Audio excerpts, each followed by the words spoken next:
प्रसिद्ध व्यंगचित्रकार संजय मिस्त्री यांची आपण आज भेट घेणार आहोत.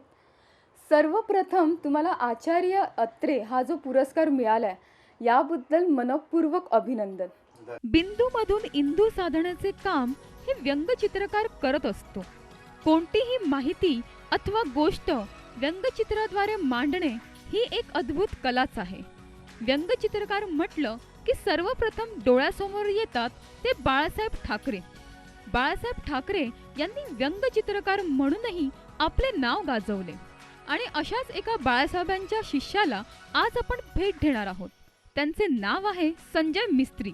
संजय मिस्त्री यांना गुरु म्हणून लाभले ते राज ठाकरे यांचे वडील श्रीकांतजी ठाकरे. तसेच संजय मिस्त्री यांना बाळासाहेब ठाकरे हे त्यांना प्रेरणास्थानी आहेत.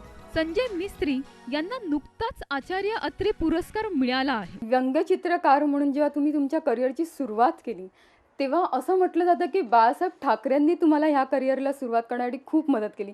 तर बाळासाहेब ठाकरेंनी तुम्हाला कशी मदत केली?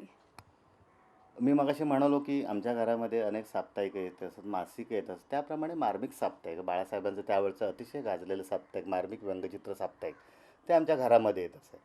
आणि आतली व्यंगचित्र प्रथम बघितली जातात म्हणजे बाळासाहेबांचं मुखपृष्ठ. आणि बाळासाहेब तेव्हा स्वतः रविवारची जत्रा नावाचं एक सदर करत असत. आणि राजसाहेब ठाकरेंचे वडील श्रीकांतजी ठाकरे त्यांची पण आतमध्ये व्यंगचित्र असत. आणि दोघांची शैली जवळपास सारखी होती. म्हणजे बाळासाहेबांची कुठली चित्र आणि श्रीकांतजींची कुठली चित्र हे ओळखणं कठीण होतं. त्यामुळे त्या चित्रांचा ना माझ्यावरती प्रभाव पडला खूप. आणि तशी मी बघून काढायला लागलो घरामध्ये व्यंगचित्र ते आपण कॉपी करणं वगैरे. आणि हळूहळू काढता काढता ना तुम्हाला माहिती कुठली गोष्ट तुम्ही सातत्याने करत असाल ना की माणूस प्रॅक्टिसने तयार होत जातो. तसं एक 6-7 महिने चित्र काढायला लागल्यानंतर ना मला वाटायला लागलं आपण आता आपल्या कल्पनांवरती काहीतरी चित्र काढूया. म्हणून मी काही व्यंगचित्र अशी रेखाटली स्वतःच्या कल्पना घेऊन. आणि ती चित्र घेऊन तेव्हा बाळासाहेबनं सेनाभवनामध्ये एखादा वार येत असत. सेनाभवनामध्ये मी ते धाडस करून बाळासाहेबांकडे ती व्यंगचित्र घेऊन गेलो. आता त्यावेळेला माझं वय ना 16 ते 17 असावं. ती व्यंगचित्र मी असं रांगेमध्ये गर्दीमध्ये बसलो आणि बाळासाहेब रिकामी झाल्यानंतर त्यांना वेळ मिळाल्यानंतर मी त्यांच्याकडे ती चित्र घेऊन गेलो. बाळासाहेबांनी ती चित्र पाहिली आणि त्या चित्रांवरती ना माझी त्यावेळेला सही ना खूप मोठी करायचो मी. तर बाळासाहेब म्हणाले चित्रापेक्षा तुझी सही मोठी आहे, सही जरा लहान करणं. आणि माझी त्याने पाठीवरती थाप मारली माझी. त्याने कौतुक केलं, चित्र छान आहे तसंच करत राहा वगैरे. आणि बाळासाहेबांचा तो गुण रसिकता आजही म्हणजे या वयात ते बाळासाहेब अजूनही रसिक आहेत. आणि बाळासाहेब म्हणाले मार्मिकचं काम मी फक्त चित्र काढण्याचं माझा भाऊ श्रीकांतजी आहे ते बघतात. आणि बाळासाहेबांनी मला सांगितलं इथून जवळच आहे 77 ए रानडे रोड असं तो पत्ता. त्या पत्त्यावरती मी गेलो ते चित्र घेऊन आणि दार वाजवलं. दार श्रीकांतजीने राजच्या वडिलांनी उघडलं ते. आणि म्हणा काय काम आहे आणि चित्र वगैरे बघितली. म्हणा चित्र छान आहेत. मी म्हणा आता साहेबांना पण दाखवले आणि त्यांनी ती 3 चित्र ठेवून घेतली आपल्याजवळ. आणि मला वाटलं अशीच ठेवून घेतली असतील. पण मी दुसऱ्या आठवड्याचं जेव्हा मार्मिक पाहिला त्यात माझं पहिलं व्यंगचित्र छापून आलेलं होतं. आता ते चित्र कोणतं होतं माहिती आहे का? त्यात मी अशी 2 मुलं दाखवले, 2 भाऊ. जनरली काय होतं की दुपारी आई झोपल्यानंतर ना मुलांचा छंद काय असतो माहिती आहे, रिकामे डबे रापायचे, रिकामे डबे शोधायचे. त्याप्रमाणे 2 भाऊ, एक भाऊ खाली ओणवा आहे असा वाकला, त्याच्यावरती त्याचा लहान भाऊ असा वर चढला आहे. आणि वर लाडूचा डबा ठेवलेला, आई पाठमोरी झोपलेली आहे. आणि तो वरचा भाऊ धाकट्या भावाला टाचा उंच केला डबा काढण्यासाठी, हात पोचत नाही. तो खाली वाकून धाकट्या भावाला मोठ्या भावाला काय सांगतोय माहिती का? दादा आपल्याला आणखी एक भाऊ हवा होता रे. हे माझं श्रीकांतजी ठाकरेंनी मार्मिकमध्ये छापलेलं पहिलं व्यंगचित्र. आणि त्यानंतर माझी दर आठवड्याला म्हणजे एक आठवडा चुकला तर दुसऱ्या आठवड्यात श्रीकांतजी चित्र छापत असत. आणि गंमत म्हणजे एकदा मार्मिकमध्ये चित्र छापून आल्यानंतर बाळासाहेबांनी चित्राला दाद दिल्यानंतर इतर साप्ताहिक त्यावेळेला होते. म्हणजे चित्रानंद साप्ताहिक होतं, लोकप्रभा होतं, मनोहर साप्ताहिक होतं, माणूस होतं, दिनांक, त्या काळात अनेक साप्ताहिक होते. आणि तीही चित्र छापायला लागली. कारण तुम्हाला एकदा चांगला ब्रेक मिळाला बाळासाहेबांसारख्या संपादकाने किंवा व्यंगचित्रकाराने छापली म्हटल्यानंतर बाकीचे साप्ताहिक पण छापायला लागले माझी जे. मग राज ठाकरेंचे वडील श्रीकांत ठाकरे असे तुम्हाला गुरु म्हणून लाभले आहेत. तर ह्याचा तुमच्या पुढच्या आयुष्याच्या कारकिर्दीसाठी कशी मदत झाली आणि तिथपर्यंत तुम्ही पोचलात, तर याबद्दल तुम्ही काय म्हणाल? श्रीकांतजींचे माझ्यावरती तसे उपकार आहेत म्हणायला पाहिजेत. कारण श्रीकांतजींनी मला खूप प्रोत्साहन दिलं व्यंगचित्राबाबत. कारण मी कधी कधी जात असेल म्हणजे मी 3 चित्र घेऊन गेल्यानंतर ना मी त्यावेळेला तरुण होतो, म्हणजे त्यावेळी मॅच्युरिटी नव्हती. त्यामुळे 3 चित्र छापून आल्यानंतर आपण द्यायला पाहिजे हे भान नसे मला. मी लगेच काय सुचलं की बाड घेऊन त्यांच्याकडे जात असे. म्हणजे कधी कधी मला ओरडत याची पहिली संपल्याशिवाय तू घेऊन येऊ नकोस असं मला सांगत. आणि एक दिवस ते मला म्हणाले की तू आतमध्ये तुला शिकवतो. आणि त्यावेळेला त्यांनी मला आतमध्ये घेतलं आणि व्यंगचित्र कशी काढायची ब्रशचा कसा आणि म्हणाले ब्रशनेच काढ. जसं गाण्यामध्ये आरोह अवरोह असतात तसे ब्रशमध्ये रेषा कमी जास्त करण्याचं सामर्थ्य फक्त ब्रशमध्ये आहे. ते मार्करमध्ये किंवा स्केच पेनमध्ये नसतं. त्यामुळे ब्रशने चित्र काढलीस ना ते अतिशय देखणे दिसतात. त्यामुळे नंतर मी ब्रशचा अधिकाधिक वापर करायला लागलो. आणि श्रीकांतजींनी मला बऱ्याचशा टिप्स ॲनॉटॉमी शिक म्हणाले. ॲनॉटॉमीची पुस्तकं, चित्र कशी काढायची, मोठमोठ्या चित्रकारांची चित्र बघ, अशा त्यांनी खूप टिप्स दिल्या. आणि नुसत्या टिप्स दिल्या नाहीत, त्याचबरोबर माझी चित्र वेळोवेळी ते छापत होते. म्हणजे मार्मिक दिवाळी अंकात तर त्यावेळेला बाळासाहेबांची जत्रा असायची. बाळासाहेबांची सुरुवातीला पॉलिटिकल 4 पानं असायची. त्यानंतर श्रीकांतजीची पानं असायची आणि ही पानं रंगीत असत. त्या रंगीत पानांसोबत श्रीकांतजी माझी 2-2 पूर्ण पानं रंगीत छापत असतात. रंगीत म्हणजे त्यावेळेस सिंगल कलर असा रंगीत असा असे ती छापायला सुरुवात केली. त्यामुळे मला खूप अशी उभारी मिळाली. आणि 19-20 वर्षांचा म्हणजे भेटलो तेव्हा 16-17 वर्षांचा होतो. त्यानंतर मी 19-20 वर्षांचा झालो.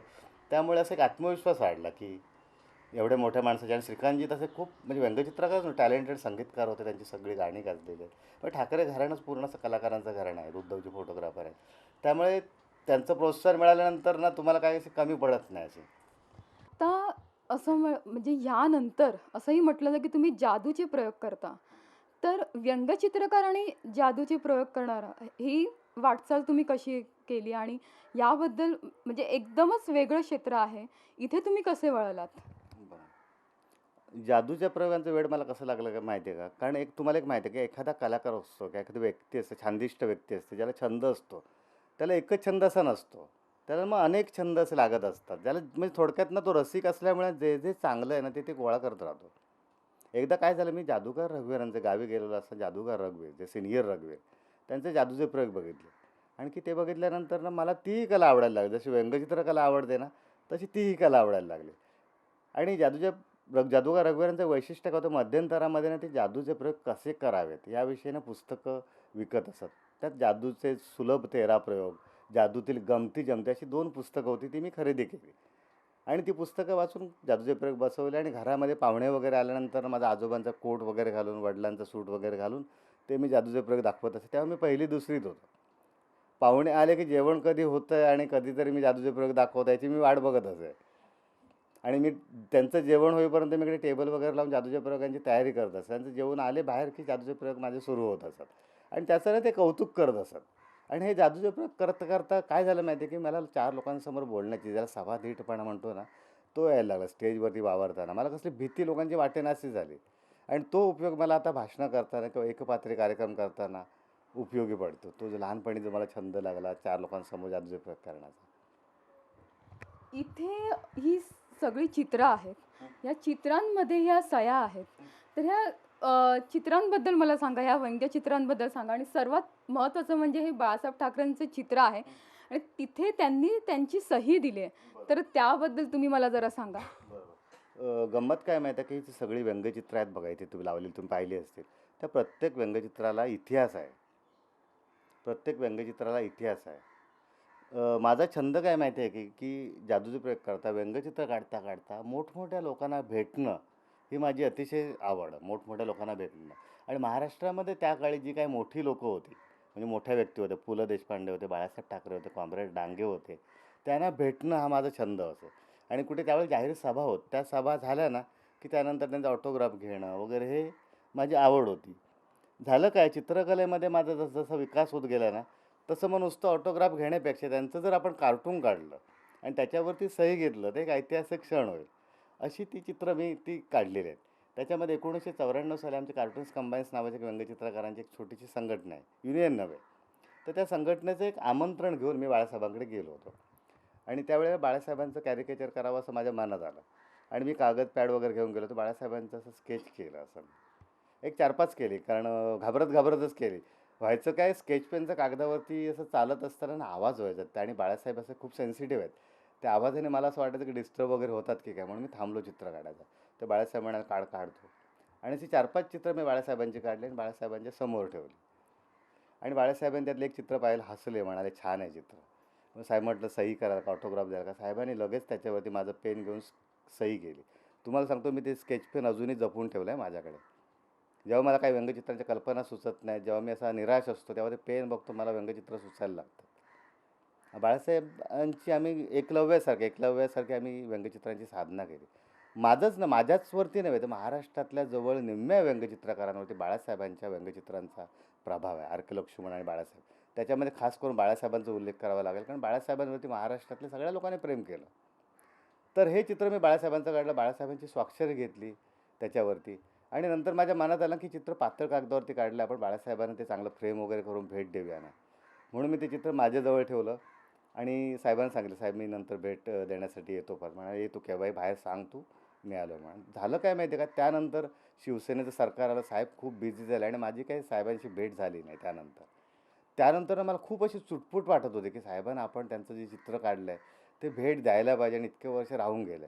नंतर मधल्या काळात ना साहेबांची तब्येत किंवा साहेब राजकारणात खूप बिझी झालं, मलाही त्यांना त्रास देणं ना पटेनासं झालं. साहेबांना उगाचच आपण त्रास देणं एवढ्याशा छोट्याशा कामासाठी, म्हणून मी जाणंही टाळलं. काही महिन्यापूर्वी काय झालं माहिती आहे, माझ्या मित्राच्या सोबत बाळासाहेबांकडे जाण्याची मला संधी मिळाली. मी ते चित्र तसंच फ्रेम करून ठेवलेलं होतं आणि ते चित्र मग त्यावेळी मी बाळासाहेबांना भेट दिलं. ते चित्र हे बघा, मी बाळासाहेबांना आता 94 सालानंतर, आता जवळजवळ 2012 साली मला ते 4 महिन्यापूर्वी बाळासाहेबांना तेच चित्र मी भेट देतो. हे मी जे काढलेलं होतं ना ते. अशी बाळासाहेबांची माझी भेट झाली आणि महाराष्ट्रातल्या प्रत्येक व्यंगचित्रकाराला बाळासाहेबांबद्दल प्रचंड आदर आहे. बाळासाहेब आणि आर के लक्ष्मण. संजय मिस्त्री यांना कलेचा वारसा हा त्यांच्या घरातूनच मिळाला होता. कलेचे संस्कारच जणू त्यांच्यात रुजू लागले होते.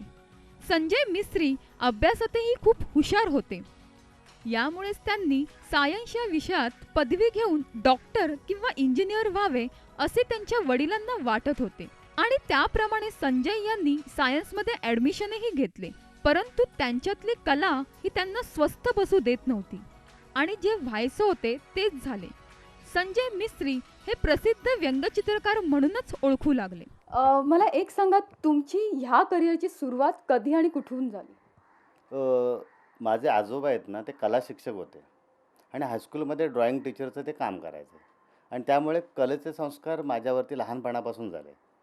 म्हणजे घरामध्ये ते चित्रकारिता करत असत, फर्निचरचं काम करत असत. फर्निचरचं काम म्हणजे आता जे मिस्त्री लोक करतात तसं नाही, कोरीव काम लाकडावरती वगैरे, आणि ते मी लहान असल्यापासून बघत असे. त्यामुळे कलेचे संस्कार माझ्यावरती लहानपणापासूनच झाले.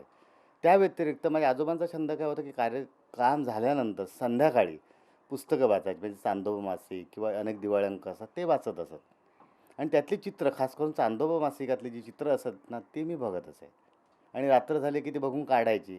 त्यामुळे मला चित्रकलेची एक आवड निर्माण झाली आणि घरामध्ये कलेचं वातावरण असल्यामुळे आजोबांचं आजीचं सतत प्रोत्साहन असते. आणि त्यापेक्षा महत्त्वाची गोष्ट म्हणजे मी अभ्यासात अतिशय हुशार होतो, म्हणजे पहिला दुसरा तिसरा नंबर माझा असे.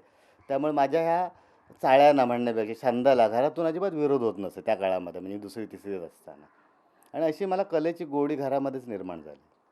मग असं असताना तुम्ही सायन्सकडे कसं वळलात आणि तुम्ही सायन्समधून शिक्षण घ्यायचं का ठरवलं? बरोबर. मी हुशार असल्यामुळे जनरली आपल्या घरामध्ये कसं आहे माहिती आहे का, एखादा विद्यार्थी हुशार असला ना की त्याला विज्ञान शाखेतच पाठवतात. आता कला ही शाखा कशी व्यक्तिमत्व विकास करणारी शाखा आहे, मानाचं डेव्हलपमेंट करणारी शाखा आहे, पण त्या कला शाखेत मुलांना जाऊ देत नाही. विज्ञान शाखेत गेला की त्याला पैसे मिळतील. पैसा आजकाल करिअरबद्दल काय व्याख्या आहे माहिती, ज्या क्षेत्रामध्ये भरपूर पैसा आहे ते करिअर असं समजलं जातं. पण माणसाचं अंतिम ध्येय काय असतं की मनाचा विकास किंवा माणसाची डेव्हलपमेंट, ज्याला पर्सनॅलिटी डेव्हलपमेंट म्हणतो, ती होणं अतिशय आवश्यक असतं. पण कुठलेही पालक मुलाला कला शाखेत जा म्हणून सांगत नाही. त्यामुळे माझे पालक होते, त्यामुळे ते म्हणाले तू विज्ञान शाखेत जा, अभ्यासात हुशार असल्यामुळे. त्यामुळे इंजिनियर बनण्याच्या दृष्टीने मी विज्ञान शाखेत प्रवेश घेतला. पण झाली गंमत अशी नाही की विज्ञान शाखेत माझं मन रमेना, कारण मी कलाकार मनाचा होतो. त्यामुळे विज्ञान शाखेत माझा फारसा रस नसायचा आणि चित्रकलेत वेड असल्यामुळे माझं अभ्यासावरचं लक्ष हळूहळू उडवायला सुरुवात झाली.